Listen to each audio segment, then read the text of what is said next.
The news কাউন্টার.এসে আপনাদের সকলকে স্বাগত। আমাদের রাজ্যের নতুন সরকার, ভারতীয় জনতা পার্টির সরকার শুভেন্দু অধিকারীর নেতৃত্বে ইতিমধ্যে অভিষিক্ত হয়ে গিয়েছে।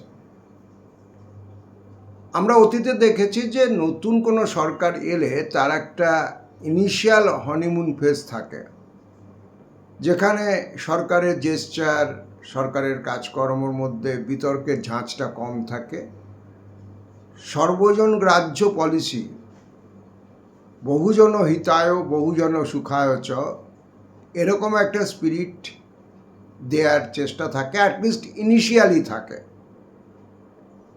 কিন্তু আমাদের বিজেপি সরকার বা শুভেন্দু অধিকারী সরকার ক্ষমতায় আসার খুব পরপরই বিতর্কিত একাধিক সিদ্ধান্ত ইমপ্লিমেন্টেড হতে শুরু করেছে। এবং আমার নিজের ধারণা, বিজেপি ও সংঘ পরিবারের যা ন্যারেটিভ, যে ন্যারেটিভের উপর দাঁড়িয়ে রয়েছে আসামের সরকার হিমন্ত বিশ্ব শর্মা, তারই একটা বঙ্গজ সংস্করণ তারা প্রথম থেকে আনবার চেষ্টা করছেন।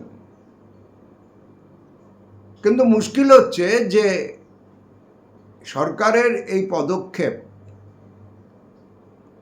মানুষের একটা বৃহত্তর প্রান্তিক জনগোষ্ঠীর মধ্যে প্রথম থেকেই সংশয় তুলে দিয়েছে।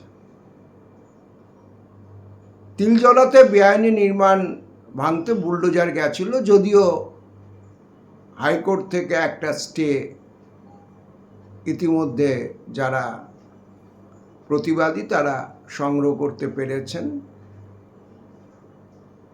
কিন্তু মানুষের মধ্যে আইনি কচকচির বাইরেও একটা প্রশ্ন উঠেছে যে বুলডোজার ভাঙতে প্রথমেই তিলজলায় গেছে, কিন্তু বড়বাজারে একাধিক বেআইনি নির্মাণ রয়েছে। আপনারা যারা একটু খোঁজ খবর রাখেন তাদের মনে থাকবে যে একটি বিধ্বংসী অগ্নিকাণ্ডের পর নন্দরাম মার্কেটের উপরের বেশ কয়েকটি তলা ভেঙে দেওয়ার জন্য পুরসভা নির্দেশ দিয়েছিল, দমকল দপ্তর নির্দেশ দিয়েছিল। তিলজলাতেও বিতর্কের সূত্রপাত একটি অগ্নিকাণ্ডকে কেন্দ্র করে। সেই নির্দেশের বিরুদ্ধে ব্যবসায়ীরা, যারা প্রভাবশালী ব্যবসায়ী, তারা হাইকোর্টে গিয়েছিলেন। সেখানে তারা কোনো স্টে পাননি সেই নির্দেশের উপরে। তারপরে সুপ্রিম কোর্টে গিয়েছিলেন, কিন্তু সুপ্রিম কোর্ট থেকেও তারা সে বেআইনি নির্মাণ ভেঙে ফেলবার ব্যাপারে যে নির্দেশ, তার উপর কোনো স্টে পায়নি। অথচ আজ অবধি কিন্তু বড়বাজারের সেই বেআইনি অংশটা দাঁড়িয়ে রয়েছে।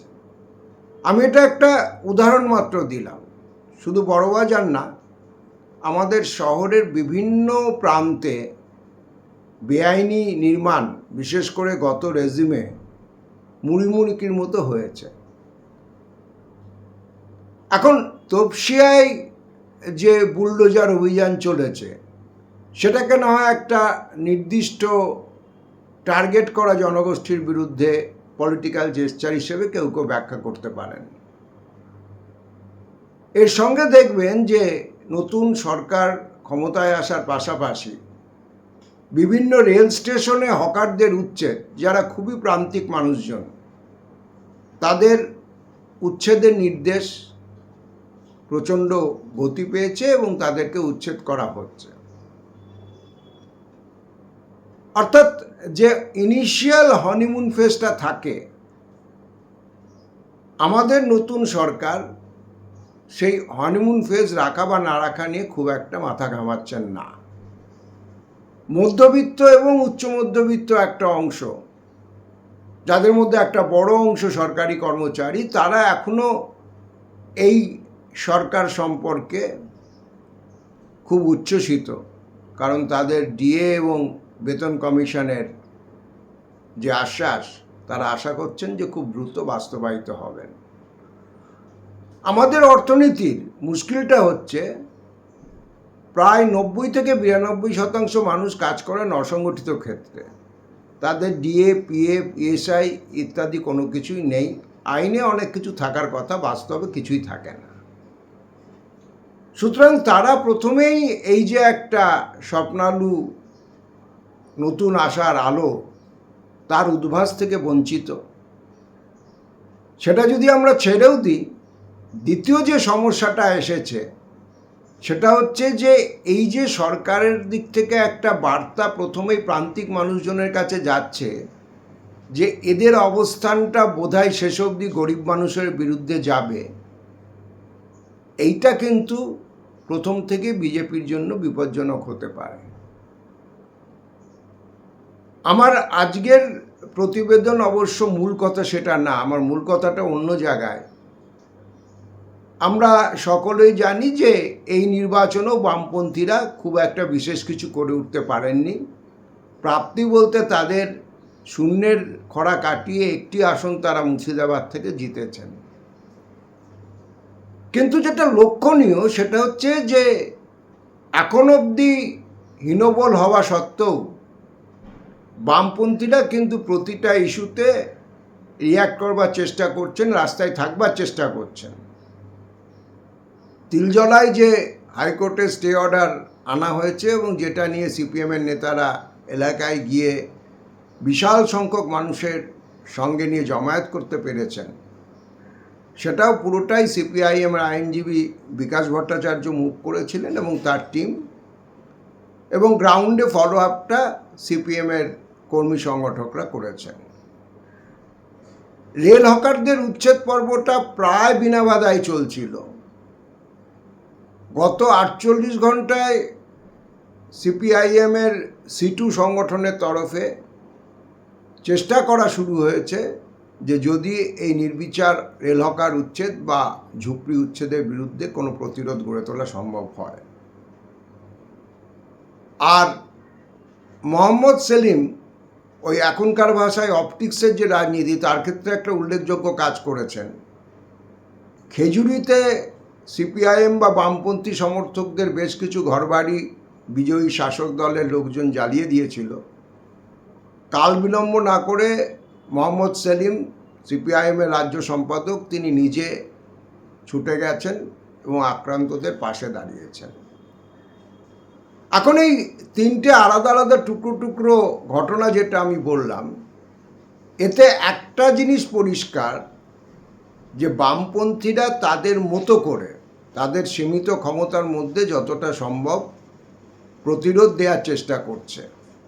যদি মানুষের সমর্থন এই প্রতিরোধের চেষ্টার পাশে এসে জড়ো হয়, তাহলে পারে এটা যে কোনো সময় মোমেন্টাম পেতে পারে। যদিও এখন অবধি নতুন শাসক দলের যারা সবে ক্ষমতায় এসেছেন তাদের হনিমুন পিরিয়ড চলবার কথা। এত দ্রুত কোনো সরকারের বিরুদ্ধে, যেটা সবে সবে প্রথম সরকারে এসেছে, আগের কোনো ইনকামবেন্সি তাদের উত্তরাধিকার তারা বহন করছে না, সেক্ষেত্রে জনমতকে সংগঠিত করা খুব কঠিন থাকে। এটা আমরা অতীতেও দেখেছি। যখন তৃণমূল সরকার প্রথম এসেছে একটা উচ্ছ্বাস ঘিরে ছিল। যখন বামফ্রন্ট সরকার 77 সালে প্রথম ক্ষমতায় এসেছিল, দীর্ঘদিন তারা একটা মানুষের উচ্ছ্বাস এবং সমর্থন এনজয় করেছিলেন। তবু বামপন্থীরা চেষ্টা করছেন যে এই সরকারের যে যে চেষ্টাগুলো গরিব এবং প্রান্তিক মানুষের বিরুদ্ধে বলে প্রতিভাত হচ্ছে, মনে হচ্ছে সেগুলোর বিরুদ্ধে লড়াই করবার, ঘুরে দাঁড়ানোর। আর একটা কাজ বামপন্থীরা নিঃশব্দে করছেন, সেটা হচ্ছে যে তৃণমূলের আমলে তাদের বহু পার্টি অফিস আক্রান্ত হয়েছিল, দখল হয়ে গেছিল। ইতিমধ্যেই বামপন্থীরা তাদের কয়েকশো পার্টি অফিস পুনরুদ্ধার করেছে এবং শুধু সিপিআইএম নয়, যারা ছোট শক্তি আরএসপি বা ফরওয়ার্ড ব্লক, তারাও তাদের সাধ্যমতো পার্টি অফিস পুনর্দখল করছে। আপনারা হয়তো কেউ কেউ খেয়াল করেছেন যে কমল গুহ, ফরওয়ার্ড ব্লকের প্রবাদ প্রতিম নেতা, তার ছেলে উদয়ন গুহ কমল গুহ তৈরি করে যাওয়া যে সুভাষ ভবন, ফরওয়ার্ড ব্লকের পার্টি অফিস কোচবিহারে, সেটা তৃণমূলের ব্যানারে দখল করে নিয়েছিলেন।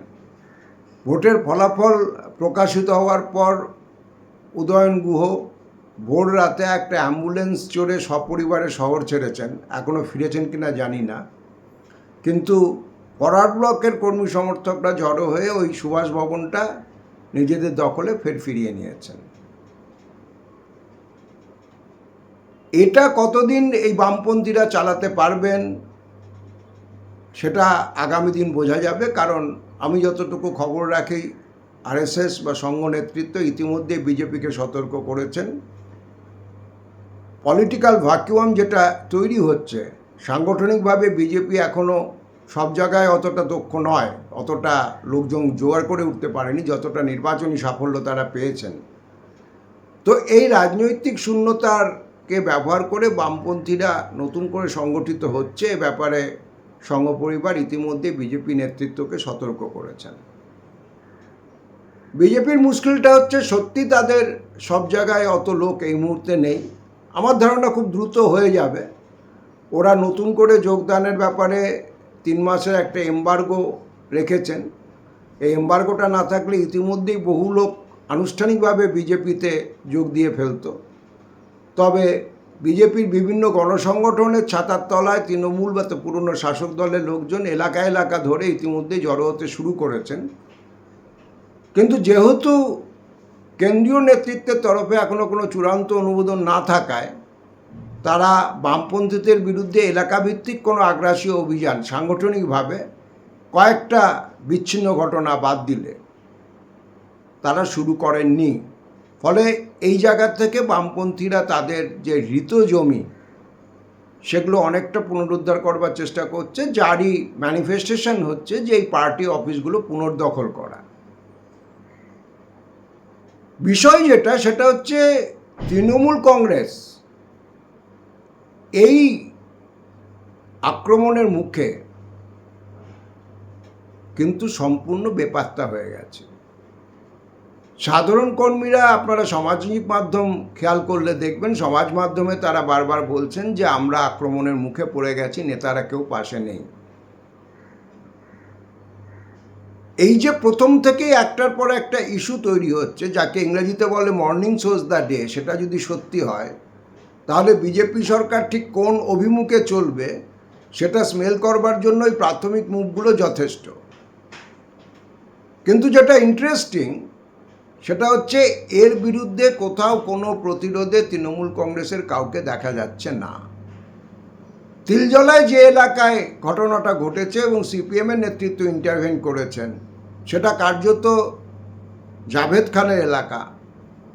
জাভেদ খান তার সংগঠন এখনও এই বিপর্যয়ের মুখেও কিছুটা ধরে রেখেছেন বলে আমি জানি, কিন্তু জাভেদ খানও সাহস করে কোনো মুভ করে উঠতে পারছেন না।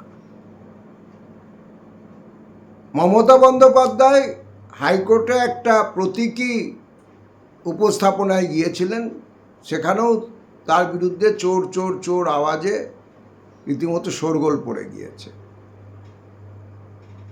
এটার কারণ কি শুধু এটা যে তৃণমূল কংগ্রেস বিজেপির সন্ত্রাসের ভয়ে গুটিয়ে যাচ্ছে? তা না। প্রাথমিকভাবে আমার যেটা অনুমান, তৃণমূল কংগ্রেস তাদের সর্বোচ্চ নেতৃত্ব জানেন তারা 15 বছর ধরে কি করেছেন। একটা নির্বাচনে জয় পরাজয় খুব একটা নতুন ঘটনা না। আসলে তৃণমূল কংগ্রেস তাদের যে নৈতিক বল, মরাল যে কারেজ লাগে, সেইটা তারা নিজেরাই হারিয়ে ফেলেছেন। বহু এলাকায় তৃণমূলের যারা পরিচিত মুখ ছিল, যারা প্রবল প্রতাপে এতদিন রাজত্ব চালিয়েছে, হাতে মাথা কেটেছে, তাদের বাড়ি আক্রান্ত হওয়ার বা তারা ফিজিক্যালি আক্রান্ত হওয়ার আগেই নিজেরা গা ঢাকা দিয়েছেন অথবা বাড়িতে চুপ করে বসে আছেন। এই জায়গাটা হচ্ছে তৃণমূল কংগ্রেসের সামনে মূল সংকট।